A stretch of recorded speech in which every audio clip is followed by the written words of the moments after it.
Hello, it's Jane from JD Papercrafts here. I thought I'd do a video to show you how to make one of these little table favours. It's a little pyramid box, which is about the right size.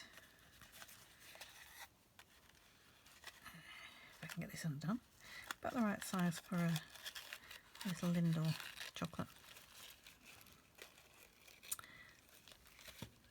Okay, I'll tie that up properly in a few minutes. Put it to one side for now.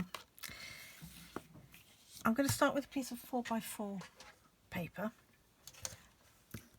This is from the Feels Like Frost papers. You can make them different sizes if you like. As I say, this is about right size for a Lindor.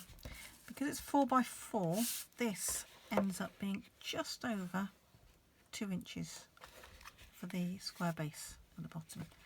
So very, very approximately, you can work on the basis that your base of your pyramid will be just over half of the size of your piece of paper. So for a 4x4 it would be 2, for a 6x6 it would be about 3. It's very approximate, but gives you a rough rule of thumb. The instructions for different sizes is basically the same. It's just where you put these marks. You need to mark your paper, in this case at 1.5 and 2.5. Now I've worked that out on the basis of that being 3/8 of the way across there, and that one being 5/8 of the way across there. So you need your marks on each of those, each side, 1.5 and at 2.5.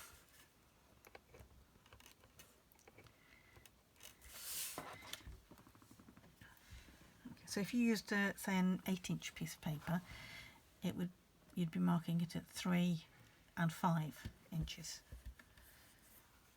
So if you think of these marks, the first one we did at 1.5 as being number 1, and the second one that we did at 2.5 as being number 2.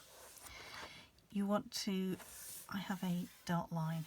I've put a Sharpie pen down the 6-inch mark so that I can line things up on that if I want to. And find your marks on 2 adjacent sides. So if you want to line up number 1 from your first side and number 2 from your second side.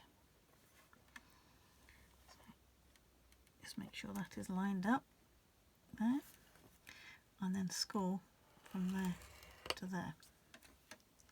And do the same on each side. So get your marks, if you can find where they are. Your marks lined up. I'm struggling to see them. That one and on there. And then get the third side.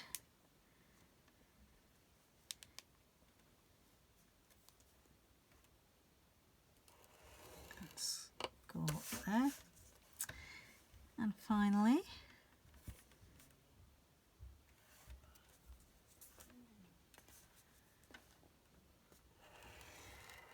on that one. So hopefully you can see where those marks are, those score lines. So now you want to take a ruler, and if you can find the corner of this central square, and line your ruler up on that and on the corner of the paper and score.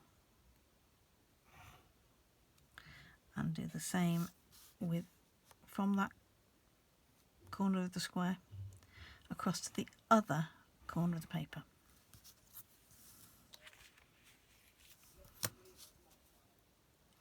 And from there to that corner. And that corner.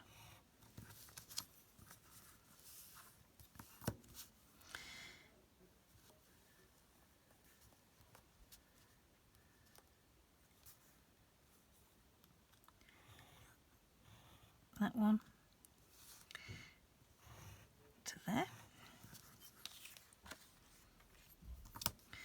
and again finally that one to each of those two corners, to that one,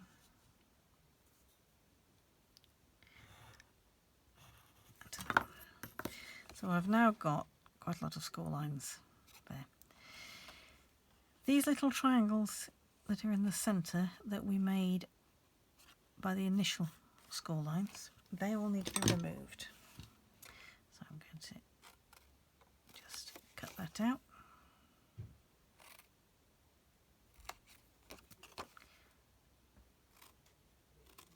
And that one. Just checking that my video is still recording. I've had trouble getting it to stay recording. This is my third attempt.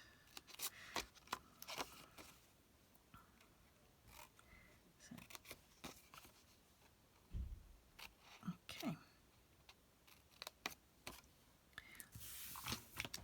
So the next thing you need to do is to make some holes to put your ribbon through. So I'm going to use one of these punches. You could use a paper piercer or any sort of hole punch, really, small hole punch. I'm going to line it up centrally across from there to there and fairly close to that point. I'm going to do one in each, on each point.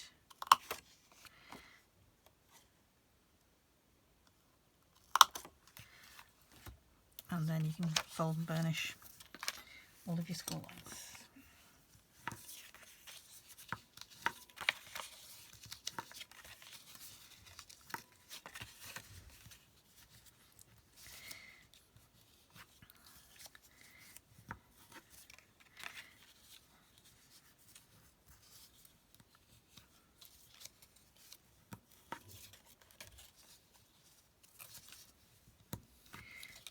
Working your way around till they're all done.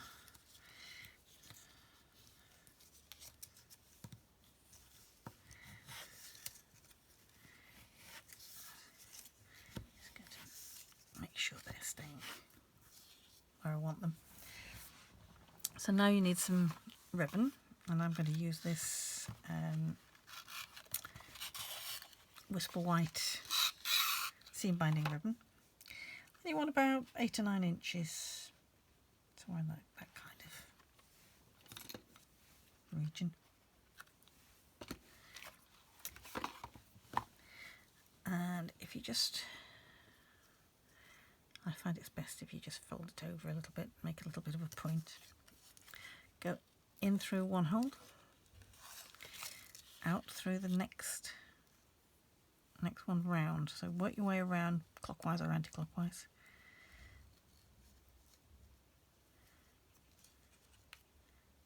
In through one, out through the next,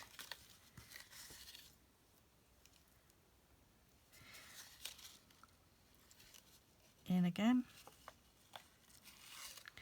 and out again.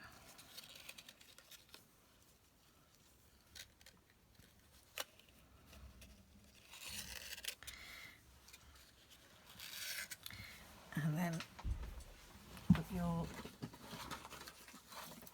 chocolate or whatever it is that you want to put in there, okay, and pull your ribbon tight. And I'm going to make a knot there. Just try to make sure that when you do it that your tabs don't come out.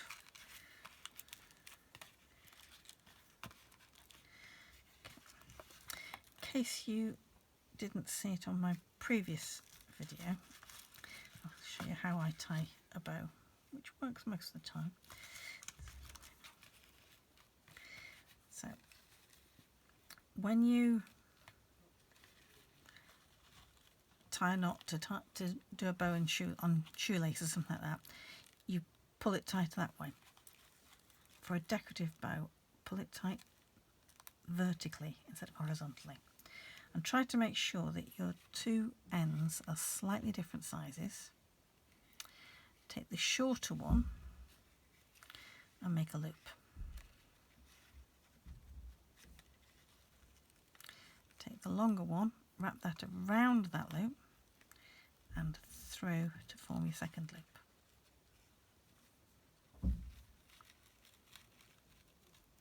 Pull it tight and adjust its size according to how big you want the bow.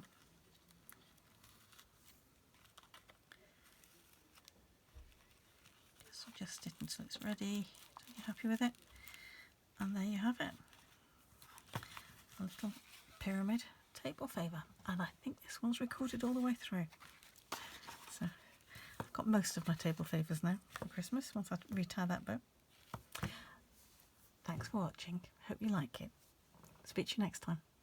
Bye.